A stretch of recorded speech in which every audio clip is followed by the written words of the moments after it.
இன்றைய நாளிலும் கூட நம்ம வாசித்த வேத பகுதி என்னாகும் 12-13 அதிகாரங்கள் மற்றும் 2 கொரிந்தியர் 6 அதிகாரம். இதுல இருந்து நம்ம சில காரியங்களை பார்க்கலாம்.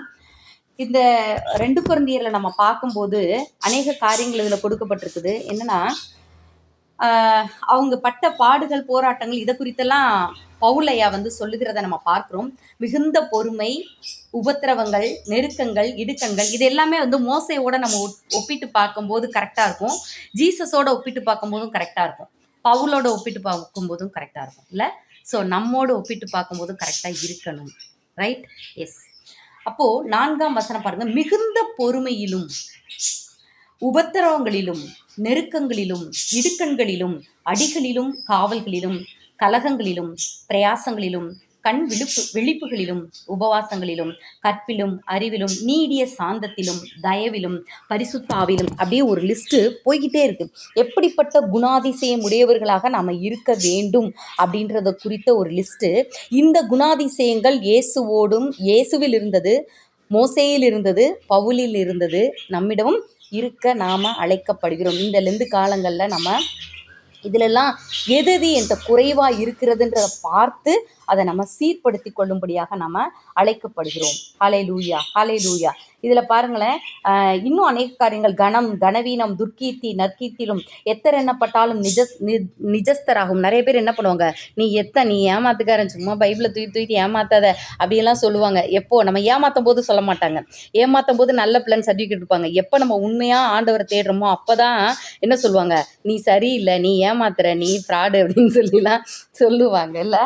அப்படிப்பட்ட காரியங்கள் வரும். ஆண்டவரை ரொம்ப தேடுறப்பெல்லாம் தேடாதப்போ வராது. தேடும் போது தான் நெகட்டிவ் கமெண்ட்ஸு, பிரச்சனைகள் இதெல்லாம் வரும். ஆனால் அதெல்லாம் என்ன, சும்மா அப்படியே ஊதி தள்ளிட்டு போயிட்டே இருக்க வேண்டியதான் நம்ம. ஹல்லேலூயா, ஹல்லேலூயா. இப்போ 10ஆம் வசனம் பாருங்களேன். துக்கப்படுகிறவர்கள் எண்ணப்பட்டாலும் எப்பொழுதும் சந்தோஷப்படுகிறவர்களாகவும். வெளியில துக்கம், ஆனால் உள்ளுக்குள்ள அந்த தேவ பிரசன்னத்தினால் வருகிற சந்தோஷம்.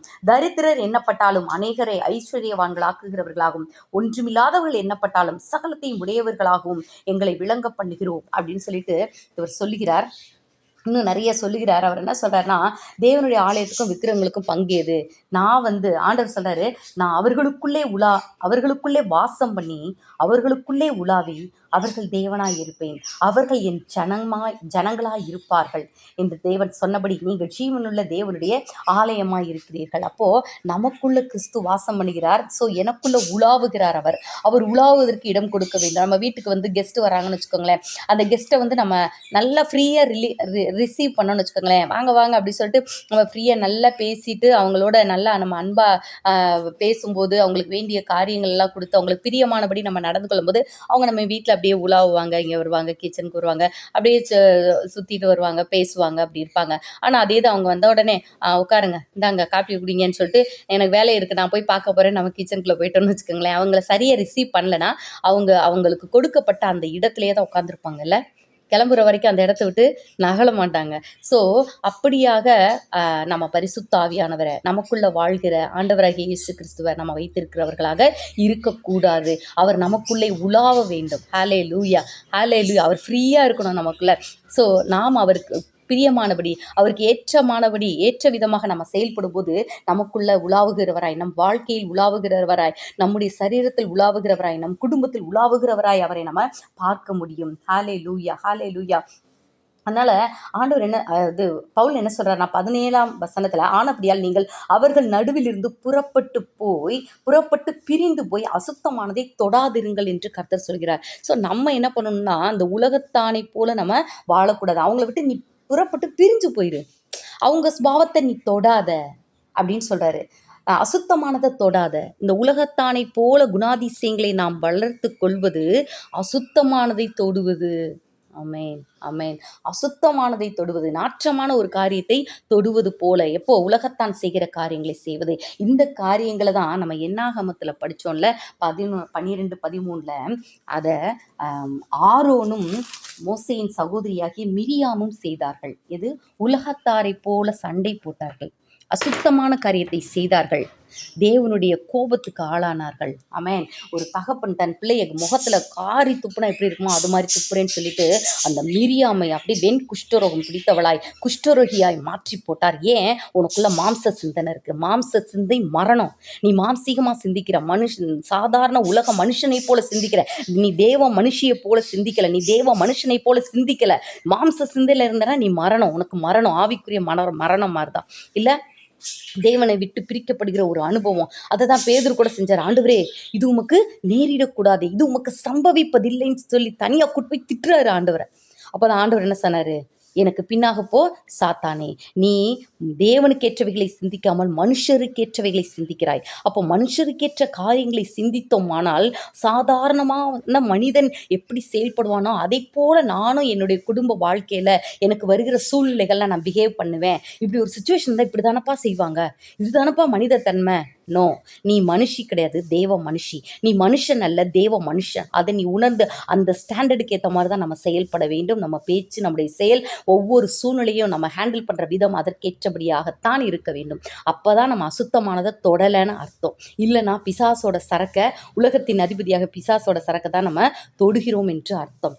அசுத்தமானதை தொடக்கூடாது. இங்கே பாருங்களேன், இதை வந்து சிரிக்கிறதா அழுகிறதானே தெரியல. என்னாகம 12ஆம் அதிகாரம் 1ஆம் வசனத்தில் எத்தியோப்பியா தேசத்து ஸ்திரீயை மோசே விவாகம் பண்ணி இருந்தபடியினால் மிரியாமும் ஆரோனும் அவன் விவாகம் பண்ணின எத்தியோப்பியா தேசத்து ஸ்திரீ நிமித்தம் அவனுக்கு விரோதமாய் பேசி.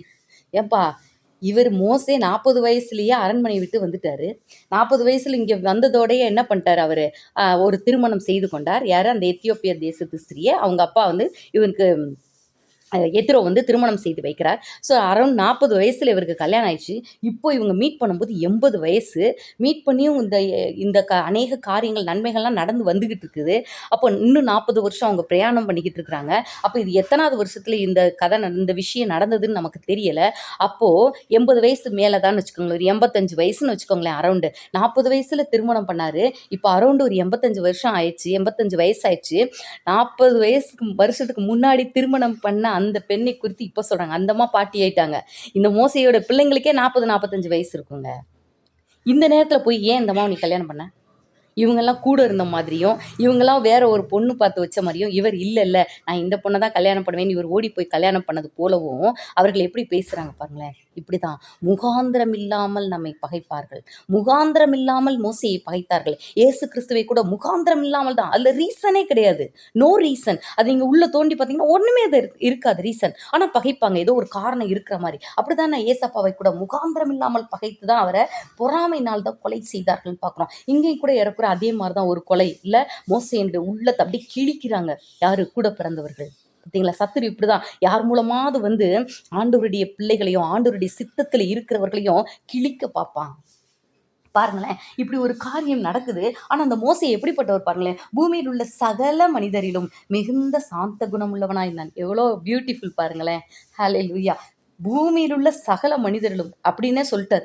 அப்போ அவ்வளவு சாந்தமுள்ள ஒரு மனிதன், அவ்வளவு ஆவியில் எளிமையுள்ள மனிதன், அவரை போட்டு இந்த ஆரோனும் மிரியாமும் எப்படியா அவரோட உள்ளத்தை கிழிக்கிறார்கள் பாருங்களேன். உன்னை வச்சுதான் பேசினாரா? எங்களை கொண்டு ஆண்டவர் பேசினது இல்லையா? நாங்க பெரிய ஆள் இல்லையா? நீ தான் பெரிய ஆளா? உன் ஒய்ஃப் என்ன அப்படின்னு சொல்லிட்டு அவங்க வந்து அந்த கருப்பு நிறத்தவர் தான் இல்லை, எத்தியோப்பியர். ஆனாலும் தோல் கருப்பா இருந்தா என்ன, வெள்ளையா இருந்தா என்ன, அதெல்லாம் நம்ம பார்க்கவே கூடாது. இருதயத்தை மட்டும் தான் பார்க்கணும்னு ஆண்டவர் சொல்றார். கர்த்தர் இருதயத்தை பார்க்கிறவர். மனிதன் தான் இப்படிப்பட்ட பாகுபாடுகளை பார்த்து தன்னையே மெச்சிக்கொள்ளுகிற ஒரு மோசமான ஒரு காரியத்தில் உள்ள ஒரு மனிதனாக இருக்கிறார்கள் இல்லை. ஸோ இந்த தோலெல்லாம் நம்ம பார்க்கக்கூடாது. ஹல்லேலூயா. அப்படிப்பட்ட சகலர் எல்லாரிலும் சாந்த குணம் உள்ள அந்த மோசையவே அவங்க வந்து வேதனைப்படுத்திடுறாங்க. அவரு ரொம்ப வருத்தப்படுகிற ஒரு காரியத்தை பார்க்கணும். இப்போ கர்த்தர் அவருக்காக இறங்கி வந்து செயல்படுகிற ஒரு காரியத்தை நம்ம பார்க்குறோம். ஜீசஸ் கூட மிகுந்த சாந்தம் உள்ளவர்ல. அவர் சொல்றார், நான் சாந்தமும் மனத்தாழ்மையுமா இருக்கிறேன், என்னிடத்துல வந்து என் நுகத்தை ஏற்று என்னிடத்துல கற்றுக்கொள்ளுங்கள், அப்பொழுது உங்கள் ஆத்துமாக்களுக்கு இளைப்பாறுதல் கிடைக்கும் சொல்றாரு. அப்போ இவர் அந்த சாந்த குணமுள்ளவராக இருக்கிறபடினால் தான் நம்ம அந்த இதுல இப்போ புதிய ஏற்பாட்டில் கூட நம்ம படிச்சோம்ல, அவர் சொல்றாருல, நீடிய பொறுமையும் நீடிய சாந்தத்தினாலும், அதாவது மிகுந்த பொறுமையிலும் உபத்திரவங்களிலும் நெருக்கங்களிலும் இடுக்கண்களிலும் எல்லாவற்றிலுமே நீடிய சாந்தமுள்ளவர்களா நான் இருந்தேன் செஞ்சேன் அப்படின்னு சொல்லிட்டு பவுல் ஐயா சொல்றாருல்ல. ஸோ அப்படிப்பட்ட அந்த சுபாவம் உள்ள ஒரு மனிதனுக்காக கர்த்தர் அங்க வந்து செயல்படுகிறத பார்க்கிறோம். இதே இது மத்த ஒரு மனுஷன்னா டாம் டூம்ன்னு சொல்லிட்டு என்ன பண்ணியிருப்பாங்க, அங்கேயே கழுத்த பிடிச்சு சண்டை போட்டு அப்படியே உலகத்தானை போல சண்டை போட்டிருப்பாங்கல்ல. மோசே ஐயா அப்படிலாம் பண்ணவே இல்லை. அப்போ என்ன பண்றாரு, ஆண்டவர் பார்க்குறாரு, ஆஹா என் பிள்ளை எனக்காக அந்த சுபாவத்தில் வந்து விட்டு விலகவே இல்லை. அது மாதிரி ஆண்டவரே சர்டிஃபிகேட் கொடுக்குறாரு. என்ன சொல்றாரு, மோசே என் வீட்டில் எங்கும் உண்மையுள்ளவன், நீங்களாம் உண்மை அல்ல, என் பிள்ளை மோசே உண்மையுள்ளவனாக இருக்கிறான் அப்படி சொல்லிட்டு ஆண்டவர் சர்டிஃபிகேட் கொடுக்குறாரு. அப்போ என்ன பண்ணுறாரு, கர்த்தர் மேகத்தூணில் இறங்கி கூடார வாசலிலே நின்று ஆரோனையும் மிரியாமையும் கூப்பிட்டாரு, இங்கே வாங்க 2 பேர் வாங்க இங்கே வாங்க அப்படின்னு சொல்லிட்டு கூப்பிட்டு ஆண்டவர் அநேக காரியங்களை குறித்து சொல்றாரு. நான் வந்து மறைபொருளாலாம் பேசுறதில்ல, முகமுகமாய் அவனிடத்துல பேசுவேன். அப்படி பேசுற அந்த என் தாசனாகிய பாருங்க, ஆண்டவர் எப்படி அந்த பேம்பர் பண்றாரு பாருங்களேன். ஆண்டவரை நேசிக்கிற பிள்ளைகளுக்கு எந்த சூழ்நிலையிலையும் தன்னுடைய ஸ்டாண்டர்டை விட்டு கொடுக்காம அந்த உலகத்தானை போல ஒரு ஒரு துன்மார்க்கமான ஒரு குணாதிசயங்களை வெளிப்படுத்தாத அந்த உயர்வான குணங்களான தேவ குணங்களை எல்லா சூழ்நிலைகளிலும் பிரதிபலிக்கிற தன்னுடைய தாசனை, தன்னுடைய மகனை ஆண்டவர் சொல்றாரு. என்னாகமம் 12:7 சொல்றாரு, என் தாசனாகிய மோசேயோ அப்படிப்பட்டவன் அல்ல, என் வீட்டில் எங்கும் அவன் உண்மையுள்ளவன் அப்படின்னு சொல்றாரு. அடுத்து மறுபடியும் சொல்றாரு, 8ஆம் வசனத்திலையும் சொல்றாரு, 7லையும் சொல்றாரு, என் தாசனாகிய மோசேக்கு விரோதமாய் பேச உங்களுக்கு பயம் இல்லாமல் போனது என்ன அப்படின்னு சொல்லிட்டு கர்த்தருடைய கோபம் அவர்கள் மேல் மூண்டது, அவர் போய்விட்டார். அதுக்கடுத்து பார்த்தோன்னா இந்த மிரியாம் அப்படியே குஷ்டரோகியாகி போனாங்க அப்படின்றத நம்ம பார்க்குறோம். அப்போது மாம்சீக சிந்தனை மரணத்தை தான் கொண்டு வரும். இங்கே கூட அடுத்த சாப்டர் என்னாகமம் 13ல் நம்ம பார்க்கும்போதும் இந்த 2 கேட்டகரியை பார்க்கலாம். இங்கே எப்படி மோசேவும் மிரியாம் ஆரோன் இந்த 2 கேட்டகரி, ஒருத்தர் வந்து உலகத்தினுடைய ஸ்பாவங்களை பிரதிபலிக்கிறார்கள், இன்னொருத்தர் தேவ ஸ்பாவத்தை பிரதிபலிக்கிறார்கள். இங்கே என்னாகமம் 13ஆம் அதிகாரத்துலையும் அதே மாதிரி தான் 12 அந்த கோத்திர பிரபுக்களையும் அனுப்பி விடுறாரு மோசே ஐயா. அப்படின்னும் போது அந்த 2 பேர் யோசுவாவும் காலேபும் மட்டும்தான் சொல்றாங்க அந்த தேசம் வந்து அந்த தேசம் அரணிப்பானது தான், பெரிய பயங்கரமானவங்க இருக்கிறாங்க தான், இல்லைன்னு இல்லை. ஆனாலும் நம்ம கூட இருக்கிற தேவன் பெரியவர், அவர்களை எளிதாக நம்ம ஜெயித்து கொள்ளலாம். எவ்வளவு அழகா சொல்றாரு பாருங்களேன் 30ஆம் வசனத்துல. அப்பொழுது காலேப் மோசேக்கு முன்பாக ஜனங்களை அமர்த்தி, நாம் உடனே போய் அதை சுதந்திரித்துக் கொள்வோம், நாம் அதை எளிதாய் ஜெயித்துக் கொள்ளலாம் என்றான். பாருங்களேன். ஆனா அவனோடு கூட போய் வந்த மனிதர்களும் நாம் அந்த ஜனங்களோடு எதிர்க்க நம்மளால முடியாது, அவங்க ரொம்ப பலவான்கள் அப்படின்னு சொல்லிட்டு உலகத்தானை போன்ற ஒரு பார்வை பார்க்கிறவர்களாக இருந்தாங்க. அப்போ ஆண்டவர் அவர்களை தான் திட்டினார். அவங்க தான் வந்து வனாந்திரத்திலே விழுந்து போனார்கள் என்று சொல்லி நம்ம பார்க்குறோம். இங்கே நீங்கள் நல்லா பார்த்தீங்கன்னா இந்த மாம்சீக மனிதன் கொடுக்குற டீட்டெயில்ஸை பாருங்களேன். இந்த என்ன சொல்கிறாங்கன்னா, அங்கே வந்து ஏனாக்கின் குமாரரை கண்டோம், 28ஆம் வசனத்தில் ஏனாக்கின் குமாரரை கண்டோம், அவங்கெல்லாம் பலவான்கள், ஊர் அரணிப்பானது, இன்னும் இந்த தென் திசையில் இந்த ஜனங்கள் இருக்காங்க, ஏவியர் எரோ இது அமலேக்கியர் தென்புறமான தேசத்தில் இருக்காங்க, ஏத்தேர் எபூசியர் எமோரியர்லாம் இந்தந்த இடங்கள்ல மலைநாட்டில் இருக்கிறாங்க. டீட்டெயில்ஸ் பக்கா டீட்டெயில்ஸ். எல்லா டீட்டெயில்ஸும் எதை பற்றினது, எல்லாமே நெகட்டிவ், எல்லாமே மாம்ச சிந்தனை, மாம்ச பார்வை, உலகத்தானை போல பார்க்கிற பார்வை. அப்போது இது எல்லாத்தையும் டீட்டெயில்டாக பார்க்குறான். ஆனால் தன்னோடு இதுவரைக்கும் இருந்த கர்த்தரை பார்த்ததை மறந்து போயிட்டாங்க.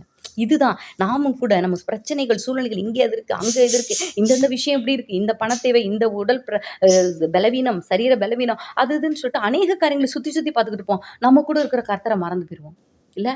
அப்படி வரும்போது தான் ஸ்ட்ரெஸ் ஆகுறது, அப்படி வரும்போது தான் நம்ம இருதயம் நொறுக்கப்படுகிற காரியங்களை பார்க்குறோம். ஆனால் இங்கே பாருங்களேன், ஜோஷ்வாவும் காலேபுக்கும் ஒரே பாயிண்ட் தாங்க, ரொம்ப டீட்டெயில்ஸ்லாம் தேவையில்ல, கர்த்தர் நம்ம கூட இருக்கிறாரு, ஈஸியாக ஜெயிச்சிடலாம். இவனை பற்றி எதுக்கு நீ டீட்டெயில்ஸ் பார்த்துக்கிட்டு இருக்க, கடல் ஆழத்தை ஏன் பார்க்குற, உனக்கு நீச்சல் அடிக்க தெரியுதுல்ல, ஆழத்தை ஏன் பார்க்குற அப்படின்ற மாதிரி இவர் சொல்கிறாரு யோசுவாவும் காலேபும். ஸோ நம்ம கூட இருக்கிற கர்த்தரை நம்ம பார்க்கும்போது அந்த பார்வை தான் கர்த்தர் விரும்புகிற பார்வையாக இருக்கிறது. ஸோ அந்த பார்வையோடு இந்த தேவன் பார்க்கிற விதமாக கிறிஸ்து இயேசுவில் இருந்த சிந்தையே உங்களுக்குள்ளும் இருக்க கடவுதுன்னு சொல்லி பவுலையா சொன்னது போல கிறிஸ்து இயேசுக்குரிய சிந்தை உடையவர்களாக நாம் இருக்கும்போது கண்டிப்பாக உலக பிரகாரமாக நம்ம பார்க்கவே மாட்டோம். அப்பொழுது நம்ம வாழ்க்கை ஆசீர்வாதமாக இருக்கும். நம்ம இன்னைக்கு படித்த மாதிரி இந்த 2 கொரிந்தியர் 6ஆம் அதிகாரத்தில் படித்த மாதிரி என்னென்ன காரியங்கள், நெகட்டிவான காரியங்கள், எவ்வளோ விஷயங்கள் இருந்தாலும் கூட எதுவுமே நம்மை மேற்கொள்ள முடியாது, எதுவுமே நம்மை ஜெயிக்க முடியாது. எல்லாவற்றிலிருந்து நம்ம விடுதலை பெற்ற ஒரு வாழ்க்கை நம்மளால் வாழ முடியும்.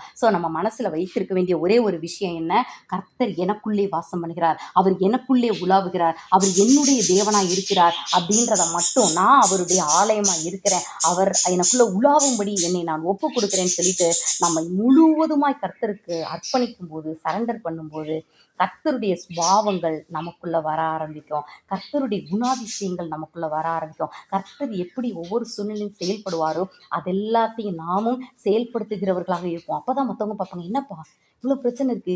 இப்படியெல்லாம் நடக்குது. இவரு பாட்டுக்கு பேசாம இருக்கிறாரே!" அப்படின்னு சொல்லிட்டு. சில நாட்களுக்கு முன்னாடி நான் ஒரு வீடியோ பார்த்தேன். அதில பார்த்தேன்னா, பஸ்ஸில ஒருத்தர் ஆண்டவர பத்தி சுவிசேஷம் சொல்லிக்கிட்டு இருக்கிறாரு. சொல்லும்போதே ஒரு வாலிபன் வந்து அடிக்கிறான். அந்த வீடியோ நம்ம குரூப்ல கூட வந்திருந்தது. ஸோ கன்னத்துல அடிக்கிறாரு. அடிச்சுட்டு, "நான் இங்க ஃபோன்ல ஒரு முக்கியமான ஆள்ட்ட பேசிக்கிட்டு இருக்கேன். என்ன சொல்லிக்கிட்டு இருக்கிறீங்க?" அப்படின்னு சொல்லிட்டு அடிக்கிறாரு. அடிச்ச உடனே அவரு, "இந்த கன்னத்துலயும் அடிப்பா, அடிப்பான்னு" சொல்லிட்டு அடின்னு அடிச்ச உடனே அவர் மறுபடியும் சுவிசேஷத்த சொல்றாரு. ஆண்டவர் உன்னை நேசிக்கிறாரு. ஏன் நீ இவ்வளோ கோவப்படுற? பொறுமையா இரு. உன் வாழ்க்கையில எல்லாத்தையும் செய்வாரு. நீ ஏன் இவ்வளோ டென்ஷன் ஆகுற? அப்படின்னு சொல்லிட்டு அநேக காரியங்களை குறித்து சொல்றாரு. ஆண்டவர பத்தியும் சொல்றாரு. ஆனா அந்த மனிதன் எதையுமே கேட்க தயாரா இல்ல. மறுபடியும் மறுபடியும் அவன் வந்து அடிக்கிற ஒரு அடிக்கணும்னு வர்றான். அப்போ அந்த வசனங்கள் எல்லாத்தையும், தேவனுடைய வார்த்தை, வசனம், வேதம் எல்லாத்தையும் தூக்கி எறிகிறான் அந்த மனிதன், வாலிபன். ஆனாலும் அவர் பொறுமையா ஆண்டவருடைய சத்தியத்தை வந்து சொல்லிக்கிட்டே இருக்கிறாரு. "இந்த கன்னத்துல கூட என்னை அடிக்கணும்னா அடிச்சுக்கப்பா" அப்படின்னு சொல்றாரு. ஸோ அப்படி அந்த சுபாவத்தை பார்த்தோன்னே இந்த வாலிபனுக்குள்ள அப்படியே ஒரு மாற்றம் வருது. "என்னை மன்னிச்சுக்கோங்க, என் தலையில கை வைங்க, எனக்காக ப்ரேயர் பண்ணுங்க" அப்படின்னு சொல்லிட்டு அந்த மனிதன் தன்னை ஒப்பு கொடுக்குற காரியத்தை பார்க்கும்போது ஆச்சரியமா இருந்தது. அப்போ இனிய நாவு எலும்பையும் நொறுக்கும். அந்த அவருடைய அன்புள்ள நடக்கை. இந்நேரம் நம்மளா இருந்தா என்ன பண்ணியிருந்திருப்போம்? நம்ம இப்போ பண்ணக்கூடாது அப்படி. நம்ம பண்ண மாட்டோம்னு நான் நினைக்கிறேன். ஐ ஹோப் தட் நம்மள யாராவது அடிச்சா கூட, சரி பரவால்ல, ஆண்டவர் அடிச்சாங்க, என்னையும் அடிச்சுட்டாங்கன்னு சொல்லிட்டு என்ன பண்ணிடணும்?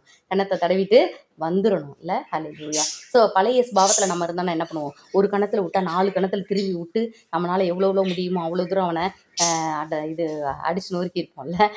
ஸோ அப்படியான சுபாவங்களை எல்லாம் நம்மை விட்டு ஒழிய வேண்டும். கிறிஸ்துவின் சுபாவங்களையும் குணாதிசயங்களையும் நம்ம அணிந்தவர்களாக நம்ம வாழ வேண்டும். ஆமென். ஹல்லேலூயா. கர்த்தருக்கு ஸ்தோத்திரம். ஹல்லேலூயா.